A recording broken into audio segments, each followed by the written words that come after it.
Hello, my wonderful class. Okay, so here's our next video, and we're going to touch base on, kind of dive deeper into the scientific method steps. And I really want to start with hypothesis, because we need to have an understanding of what it is going into our experiment, and we actually each of us have to have a question and our predictions ready before our ice cream experiment.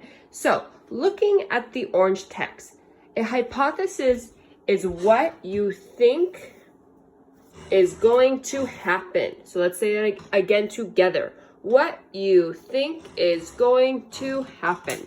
So when you're looking at a hypothesis, you have to start with a couple things: what you think and what you predict. So, for example, I think that ice cream might melt if it's left outside in the warm weather.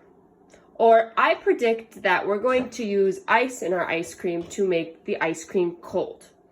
Okay? So if we were real scientists, which we are, we predict, we infer, and we hypothesize. Okay? So predictions are kind of what will happen.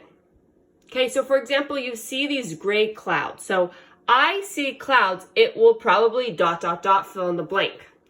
When you infer, it's kind of like prediction, but it's actually is happening. So I see an umbrella and a rainbow stepping in a puddle. It is ... Is it raining? Is it wet? Why does that person need an umbrella, and why are they wearing rain boots? Okay, so once you make these observations through your inferencing and predicting, you then can go, well, why is it happening? That is your hypothesis.